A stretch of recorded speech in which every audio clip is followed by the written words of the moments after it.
sport mode is a beast. Holy.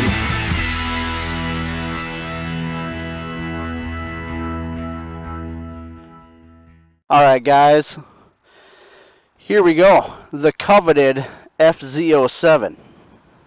This thing, I don't know if coveted is the right word, but this is a popular machine. A lot of people like to talk about it. It's interesting. A lot of people are expressing that this should be your first bike, and potentially it could be your first and only bike ever. This is my friend's bike, FZ Pete, as I nicknamed him on the Multistrada video, if you watch that. This is what he was on all the way up there with us. But anyway, so this is his personal machine, and he let me kind of check it out. So if you haven't noticed from my other videos, I'm on Ducati Scrambler 2015. I believe this is a 2015 FZ-07. So very similar horsepower, and so we'll see what that feels like. The only things so far that weird me out are things that are changeable, like the Pope's Hat windscreen. It's pretty nice, if you like that sort of thing. And then other little things that I'll get into as we start riding. But so I'm 5'6", pretty short. He's a lot taller than me, but this is very easy to get on. So I can see for that point of view, as a first, using it for a first-time machine. He's a relatively new rider, so I mean, he's been riding maybe a couple of years and more seriously, but he puts a lot of hard miles on. He rides all the time. So yeah, so just for height-wise, it's very easy. I don't know if you can see my foot there. This is with both feet down. That's pretty normal. This foot is, you know, like almost all the way down. I normally am like this, and we're on a slight slope. I'm normally at 1 foot up and 1 foot on the ground, and it's totally flat-footed, and that feels very secure to me. So we are on, and we push this down, and then hold down to start, and we're good. Hopefully no more dudes stop and check me out. How do you like that sewing machine exhaust? Yeah, it's pretty good. Pretty good stuff. So the big thing, again, things that are changeable. Pete's got about a half mile of throttle play and about 2 centimeters of front brake play and about a mile and a half of rear brake play. Feels like I'm kickstarting the thing when I try to hit the rear brakes. I don't know. Those are all little nitpicky things for me, but once you get used to a machine, you know what you like, and you know when stuff feels weird and foreign. Particularly throttle, I like to have as little play as possible, because that adds to just the control, the feeling of control, and the throttle response kind of feeling. And then my brakes, I actually like to adjust them so that they feel, I know this is going to sound weird, but it feels sort of like I'm pushing the same amount on my foot as I'm potentially pulling with my hand, so that I feel like I feel like they're at the same tension, so I get more control sort of over them. So anyway, we're going to take off here. We're going to see what this thing, well, we'll wait for this truck. We're going to see what it's like kind of compared to the Scrambler.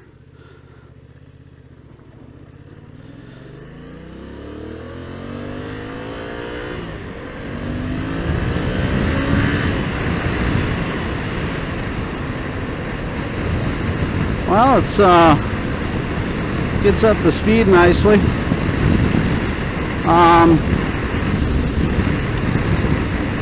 Hopefully you guys can hear me okay. It's pretty windy in the helmet right now. So 6th gear, 64 mile an hour apparently indicated, a little over 4,000, maybe 4,500 RPM. So it's kind of an interesting dash. It's kind of okay, kind of cool. Gear indicator, which I'm kind of whatever about. I like being in touch with the machine. Let's click down a couple here and hit the twisty. A little gravel there, but there it lights up. So basically, I feel the power come on more higher on the rev range. So I feel like I got to be up 7,000, 7,000 before I really feel like the power is coming on. So compared to my Scrambler, I mean, it's pretty, it could be kind of grumpy before 4,000, but from 4,000 all the way to 8, it's pulling hard. So, stability-wise, it feels pretty good. I want to hit these kind of corners just because, see what it's like when we tap in here. So, at least we have a good red line.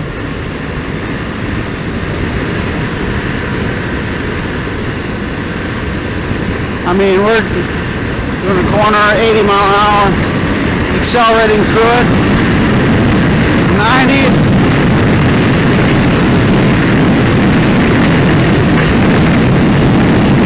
I'm pinned.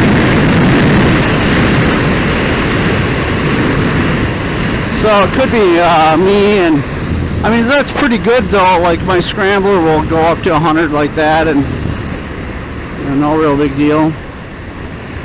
I mean, I guess they're similar power and torque, so they should feel pretty similar. What the hell way am I going here?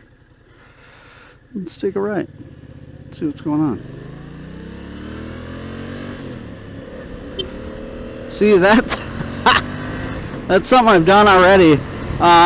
The placement of the blinkers, the turn signal button, is precariously close, so from what I'm used to when I go to hit to turn it off, I guess mine must be further away, so I've been tapping the horn button. As far as like the difference in sort of price of the machines, there is a little bit of like, first of all, I'll say this feels very put together. It's it feels like good quality. It feels pretty tight. The handling is decent. I would say it feels a little more flexible than my Ducati. The big thing that even Pete talks about, it's kind of weird having a plastic tank. Even when I had my SV-1000S, that had a big hump, sport bike tank, but it was metal. So it's kind of weird, this one just having plastic panels over what I'm assuming is another plastic bladder gas tank. That makes it feel a little, a little cheap. It cheapens it slightly, but not a big deal. Everything is kind of going that way. A lot of sport bikes are all that way. Controls are very minimalist. Buttons and actuation of the controls feels fine. Doesn't feel chintzy or anything. I kind of like that this is very small, but again, just kind of not a lot of design gone into it. Placement of speedo and tack is fine. I mean, it's centrally located. I can see it easily. Without a windscreen, I think this bike looks horrendous. It looks very much like they forgot something up there. So windscreen is pretty much mandatory. Pete's kind of a minimalist type of guy, so he's not necessarily all about spending crazy money to make something look cooler than the next guy or whatever. He likes function over form probably, and I think he would say that's even why he got this particular bike. He's not a rider necessarily out of passion, but that's okay. Just people have different attitudes about it. I am a rider out of passion, however, big time. That's why I ride a Ducati, I guess. I mean, it was a long time coming, but that's why I gravitate towards it. I mean, I can talk more about that when I do the review on my Scrambler. whenever I get around to that, I guess. But yeah, it's, or just in some random video. But yeah, so this thing, in that respect, it feels a lot more that way. Like, it's a functional machine. It does what it needs to do. I'm doing 70 here, 5,000 hours in 6 gear.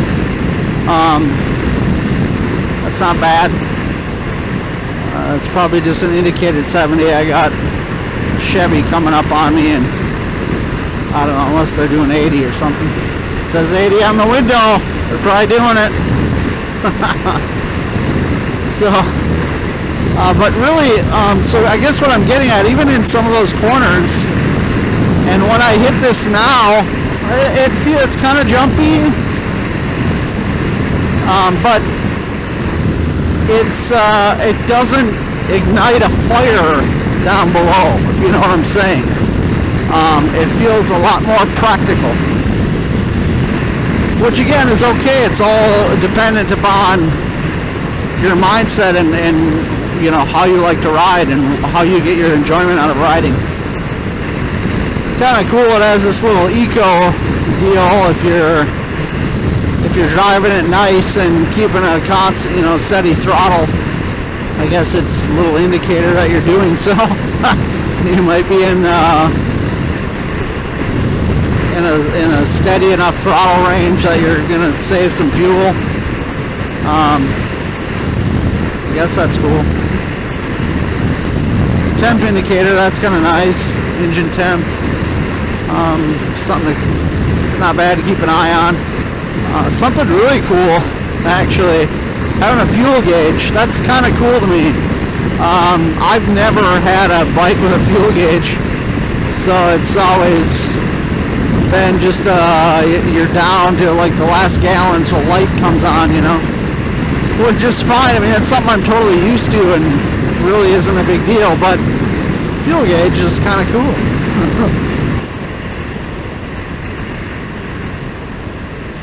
So everybody talks about the engine braking. So it depends on what gear you're in, but it's not that serious. The engine braking on this bike, Pete was saying, I thought he read somewhere that it they actually like interrupt the ignition when you're engine braking, so it makes it a lot harder. I engine brake a lot, I just always have. And the only time, the place where I feel it the most is not necessarily when I'm hitting the engine braking. It's at lower speeds for sure, like there, when it kind of dove when I let off the gas. Some of that, however, could be me not used to his sloppy throttle tube, or all the throttle play he's got going on. But more so, I notice it when I go to hit, when I turn throttle back on. That's when I notice it most. Alright, guys. Alright, got them all fueled up here. I'm going to hit the road again. So, a couple other things. The bike feels very light. It feels very light and maneuverable. It feels pretty balanced, even like from top to bottom. It feels very much very neutral balance of the weight. Like it feels like you can flick it all over the place and doesn't feel unstable, especially at lower RPMs like their lower speeds like this. Suspension is nice. It's not too abrupt. Sometimes my Scrambler is very abrupt. This suspension is nice. It's stiff enough that I didn't feel too loose on those corners out there, but it's soft enough that it's soaking up the bumps, you know, bumps of the road.